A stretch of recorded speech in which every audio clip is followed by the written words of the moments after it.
ကျွန်တော်လူခဲ့တာတွေကနဲတာမှမဟုတ်တာသားသမီးတွေကိုရှင်ပြုပေးတယ်ဝါဆိုသင်ငန်းကထိန်သင်ငန်းတွေလည်းအများကြီးလူခဲ့ဘူးတယ်ဒါပေမဲ့အခုထိကျွန်တော်ကဘာမှထူးမလာပဲကုံသွားတာပဲအဖတ်တင်တယ်လို့ခံစားနေရတာလေတဲ့ဒါဟာအလှူဒါနပြုပြီးသူတော်တော်များများရဲ့ယင်ထဲမှာတိတိစိတ်ရှိနေတဲ့မိကုံတစ်ခုပါဒီနေ့မှာတော့ကျမတို့ရဲ့ AOU channel လေးကနေပြီးအလှူတွေဘာကြောင့်အကျိုးပေးနောက်ကျရတယ်လဲဆိုတဲ့လိုဝက်ချက်ကိုတကယ်ဖြစ်ရမယ်စကိုင်းဝိုင်းလေးတစ်ခုနဲ့ရှင်းပြပေးသွားမှာပဲဖြစ်ပါတယ်ရှင်တခါကဦးနီဆိုတဲ့တခါကြီးတယောက်ဟာစိတ်ပြက်လက်ပြက်နဲ့ဆရာတော်တစ်ပါးထိုင်ရောက်လာပြီးတော့ရှောက်ထားပါတယ်အရှင်ဖေဖះဟောဇန်နိဘက်တွေထဲမှာတော့ဖះရှင်ခေတ်ကလူတွေဟာဘာပဲလူချက်ချင်းလက်ငင်းအကျိုးပေးတယ်လို့ဖတ်ရတယ်အခုခေတ်မှာဘလောက်ပဲလူဘာမှဖြစ်မလာတာဘာကွာချားလို့လဲဖះတန်ဃာတွေရဲ့သီလရှိခြင်းမရှိခြင်းနဲ့ကွာချားနေလို့လားဖះတဲ့ဒီစကားဟာအင်မတန်ထိရှာလွယ်တဲ့မိကုံမှာဆရာတော်ကတကာကြီးကိုအပြစ်မဆိုပဲပြုံးလေးနဲ့ပြန်မေးလိုက်ပါတယ်တကာကြီးကိုယ်တိုင်ကတန်ဃာတွေရဲ့သီလအပေါ်မှာတန်တရားရှိနေတာလားဒါဆိုရင်တော့တကာကြီးရဲ့အလူဟာအစကတည်းက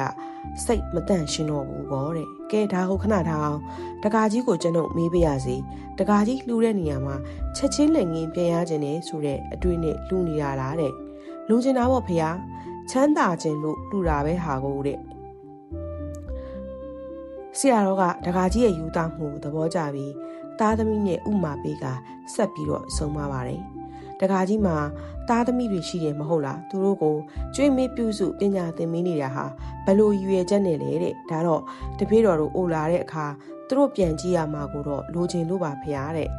တကာကြီးကအင်မတန်ရိုးသားတယ်တချို့မိဘတွေကတော့ဘာမျောလင်းချက်မှမထားဘူးလို့ပြောတတ်ကြတယ်ဒါပေမဲ့တကာကြီးစဉ်းစားကြည့်ပါကိုကျွေးခဲ့တဲ့သားသမီးတိုင်းဟာကိုမျောလွန်းတယ်လို့ဖြစ်တတ်ရဲ့လားတဲ့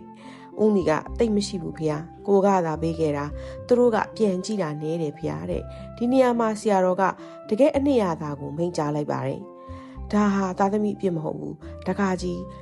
ရဲ့မြစ်တာအစကတည်းကမျောလင်းချက်ဆိုတဲ့အကြောင်းပါနေလို့ပါတဲ့မျောလင်းချက်နဲ့ပေးခဲ့တာမို့လို့ကိုဖြစ်ချင်တယ်လို့ဖြစ်မလာတဲ့အခါတကာကြီးမှာမချိမခံတာဖြစ်ရတယ်